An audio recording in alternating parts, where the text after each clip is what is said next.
have a full command of where Harris is on every issue.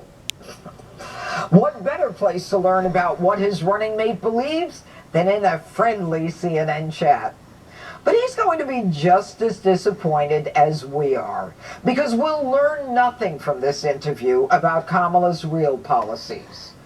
Newt Gingrich will join us in a moment on that, but first.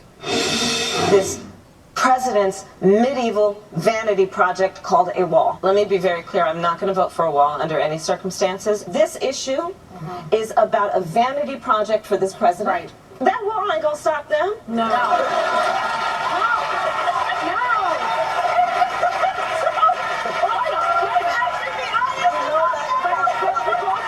Well, Kamala has flip-flopped on a lot, and now, to go along with her tough-on-crime persona, she suddenly supports building a wall. You cannot make this up. She pledged to sign Congress's failed border bill into law if she wins, which includes $650 million for the wall. Now, the Harris campaign tried to sweep this under the rug, saying it just extended the timeline to spend the funds that had been appropriated during Trump's last year as president. But, as Axios notes, the legislation has new restrictions to ensure the money is spent on barriers. Now, the Harris campaign knows Kamala's own views are so reprehensible to the public. That's why they have to keep stealing ideas from the Trump campaign. How long before she dons a Make America Great Again hat and starts her rallies with God Bless the USA? Joining us now is Tom Homan, my friend and former acting director of ICE and Fox News contributor. You know what, Tom? Kamala might support building the wall now, but if she gets into office, do you have any doubt she'll remove that provision? Well, bottom line is we know two things. We know the money's available. We know the materials are there. So build the wall. Do it tomorrow. The contracts are in place. We're spending millions of dollars for these contracts not to build a wall. So simply make a command decision tomorrow, start the contract, you got the materials, you got the money, do it.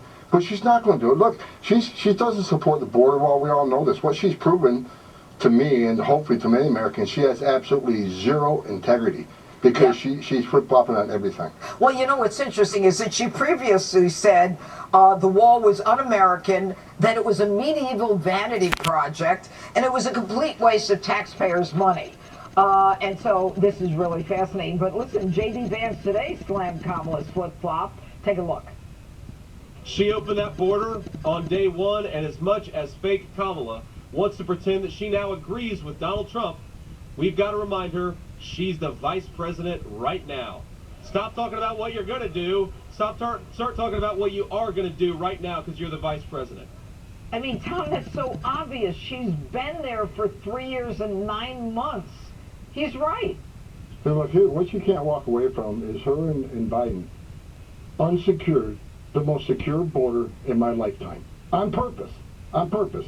She can't run away from that. She can't run away from that. She slandered the men in the Horse Patrol, claiming they were racist for whipping people. She can't run away from calling ICE the KKK. She can't run away from the supporting sanctuary cities. And she can't run away against her fair as the borders are. What this all comes down to, I just wrote an op-ed on this. She keeps talking President Trump shut down legislation that could have fixed the border on the Senate bill. The Senate bill was terrible. The Democrats shut down legislation that would fix the border because we passed H.R. 2 in the House. The Senate wouldn't even bring it up. And Langford was played for a fool. The Democrats said, let's write a bill. Let's bring Langford in. We'll write a bill that we know won't pass. Then we can flip the script and blame the Republicans. Well, you know, they had H.R. 2. H.R. 2 would have worked. You're right. You're so right, Tom. And the amazing part of it is they say, well, we can close the border if 5,000 come through. First of all, how do you count 5,000? How many points of entries there are on the southern border? Do they call every hour and say, we've got 1,500 here, you got 1,200, I got 800, you got 600, got to 5. Let's see if we can get the It's ridiculous. But the Biden-Harris administration, again, Tom, and I'm so glad you're on tonight because I'm dying to get your answer. They again blocked a FOIA request by Fox News to, quote, reveal the nationalities of the people on the FBI terror watch list arrested at the border by the Border Patrol. Get this. They cited the privacy interests of those who were encountered and argued that it could expose law enforcement to vulnerabilities and tip off the terrorists.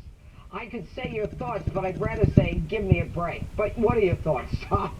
Look, I've been a federal law enforcement officer since 1984. I did this job for 3.5 decades. You know a lot about this, too. Yeah. There is no vulnerability of law enforcement sensitive information and privacy.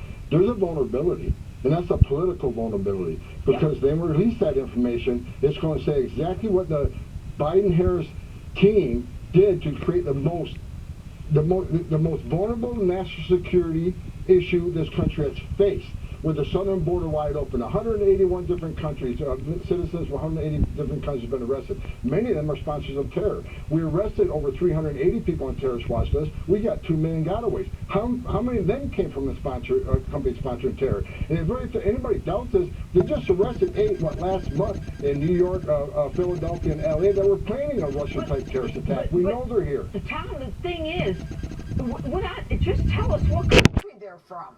All of a sudden, illegals who are terrorists and stuff are considered to have more privacy rights than the American people? Well, who's making this stuff up? Well, anyway, let me ask you this. If there were a Biden-Harris administration, what is the thing that you worry about most? That the border's going to get worse. Look, you know who wants Harris to be president?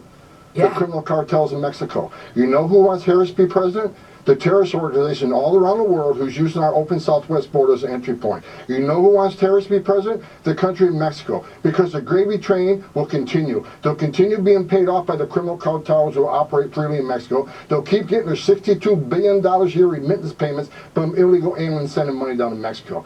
They are scared to death of a Trump presidency because he will secure the border. Yep. He will shut this down,